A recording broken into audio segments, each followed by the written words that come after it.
Parti Bersatu boleh diharamkan. Parti Bersatu boleh diharamkan.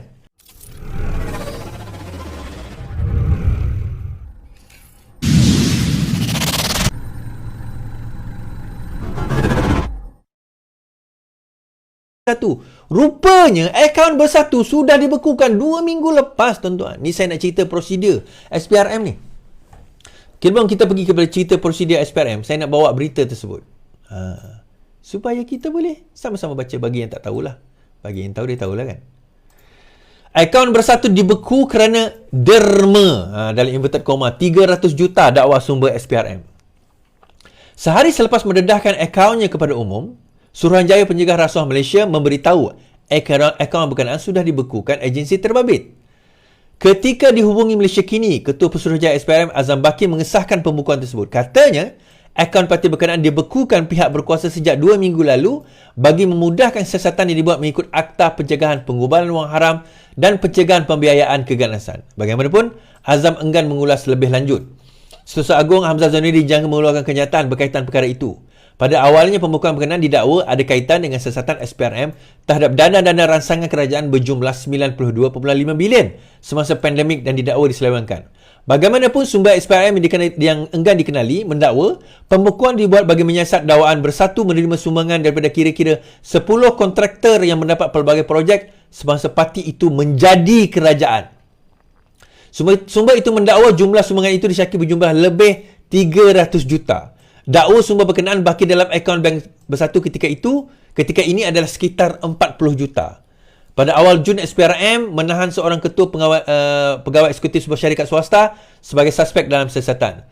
Ketua pegawai eksekutif itu disyaki menjadi orang tengah dalam pengakhiran projek kerajaan di bawah pakej ransangan ekonomi antara 2020 dan 2022. Individu tersebut didapati seorang ketua bahagian Bersatu.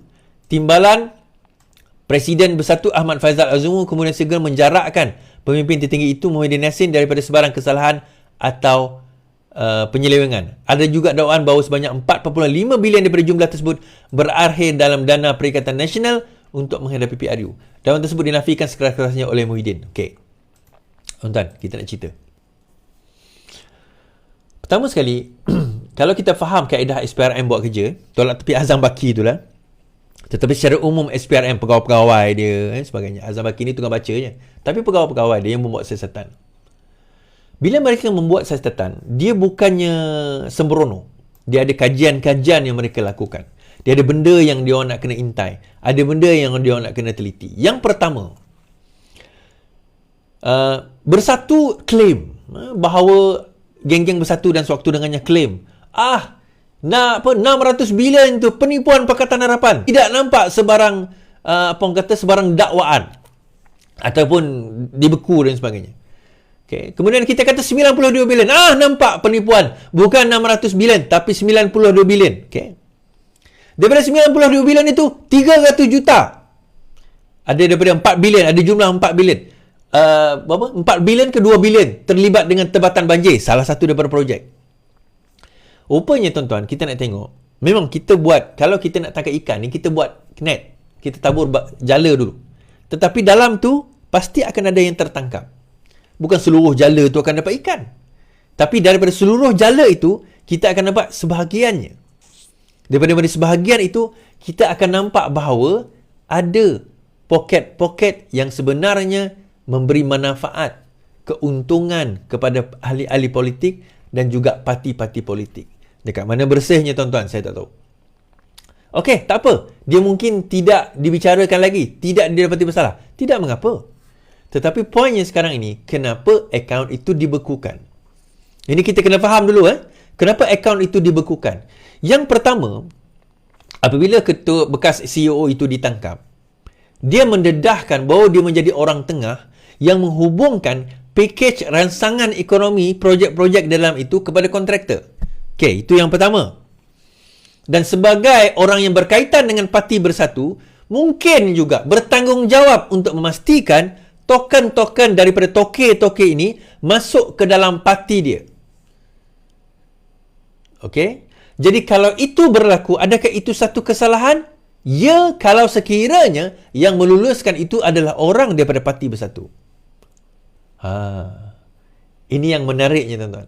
Di sini yang menariknya kalau kita nak tengok. Bagaimana dalam situasi dan tempoh ini, satu kerajaan, bekas kerajaan yang mengatakan, satu parti yang mengatakan dia tulus ikhlas, bebas daripada rasuah, bebas daripada penyelewengan, bebas daripada korupsi. Sekarang ini sudah menjadi hoi, hoya, hoi, kami semua gembira. Hoi, hoya, pulang dapat harta, uang berjuta, intan permata. Sebab itu saya dulu suspek. Bila kerajaan buat darurat, saya ungkit balik bagaimana kerajaan buat darurat pada 1969. Bagaimana darurat 1969 itu digunakan untuk mengambil minyak di Sabah dan Sarawak. Dan saya kata ada kemungkinan darurat ini akan digunakan, disalahgunakan untuk kegunaan-kegunaan pihak tertentu. Kerana apa? Sewaktu darurat, parlimen digantung, tuan-tuan. Bila parlimen digantung, yang ada kuasa kepada sebarang kuasa pada masa itu adalah Perdana Menteri. Dan dia boleh lakukan apa sahaja, dengan cara apa sahaja sekalipun, dengan menggunakan apa sahaja sekalipun, tanpa melalui check and balance daripada sesiapa. Sebab itu bahayanya darurat. Kita tak ada masalah darurat dalam security yang betul-betul. Peperangan, ancaman, itu kita tak ada masalah. Untuk mengadakan darurat, kononnya tak boleh kena buat darurat. Kononnya. Tak cukup kita buat PKP, tuan-tuan. Tak cukup. Darurat tu perlu. Untuk apa? Rupa-rupanya, kita dah nampak udang di sebalik mi. Dengan darurat itu, tuan-tuan, pertama, dana sesuka hati boleh keluar lah. Itu yang pertama. Kedua, check and balance tak ada. Siapa yang nak bagi check? Bila Anwar Ibrahim, seorang yang sangat teliti, sangat rajin dan sangat pantas membaca, dia panggil, buka semua dokumen, ambil kau. Signifikannya adalah, kenapa perkara ini sangat signifikan? Saya nak beritahu tuan-tuan. Tuan-tuan ingat tak dulu, PAS pernah disebut oleh Sarawak Report dapat dana 90 juta, lebih 90 juta, bukan 90 juta, lebih daripada UMNO. Kemudian dikaitkan sekarang ini, PAS ada terima dana daripada Bersatu. Tuan-tuan, ni nak bagi tahu yang kita tengok dalam akaun 140 juta tu, itu yang masuk akaun.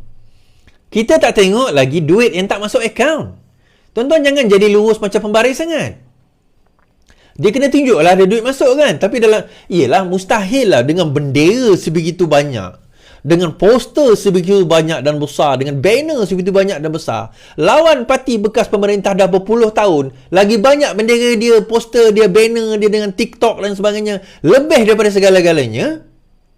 Takkanlah dalam akaun tu ada 2 juta, 3 juta. Agak pelik lah. So 100 juta tu logik lah. Tapi yang 100 juta tu yang kita tengok dimasukkan. Apa tuan-tuan ingat yang dimasukkan tu je ke? Tak ada yang side-side tu, tak ada ke? Banyak lagi projek-projek lain. Persoalan utama sekarang ini, adakah dengan kontraktor-kontraktor itu memasukkan duit ke dalam akaun Bersatu itu satu kesalahan? Itu satu persoalan. Kalau dia adalah satu kesalahan yang boleh membawa implikasi yang amat berat kepada parti, iaitu kalau benda itu dianggap sebagai illegal, duit masuk itu illegal kerana rasuah, parti Bersatu boleh diharamkan. Parti Bersatu boleh diharamkan. Kalau terbukti bahawa duit yang dimasukkan itu adalah melalui kaedah rasuah. Erti rasuah, tuan-tuan, hanya hasilnya kerana kamu mendapat projek ini kerana kamu nak bagi duit kepada parti Bersatu. Itu dikira rasuah. Kalau boleh dibuktikan perkara tersebut, maksudnya parti Bersatu telah menerima dana haram, maka parti Bersatu boleh diharamkan. Tetapi sekarang ini, bila jatuh saja hukum bahawa betul ada kesalahan tersebut, siapa yang akan tumbang satu persatu, tuan-tuan? Adakah PAS juga terkait dengan perkara ini? Adakah PAS berani nak menafikan bahawa mereka tidak menerima dana 1 sen pun daripada Bersatu? Adakah PAS sanggup bersumpah, wallahi kami tidak mengambil 1 sen pun daripada Bersatu atau Perikatan Nasional? Berani ke tidak? Beranikah PAS bersumpah bahawa dia dan mereka tidak menerima sebarang dana daripada kontraktor-kontraktor yang dijanjikan projek pada zaman Perikatan Nasional, dan bila dapat projek tersebut boleh bagi dana haram, boleh bagi dana untuk pilihan raya. Teri nak habis ni. Assalamualaikum yang penting. Lawan.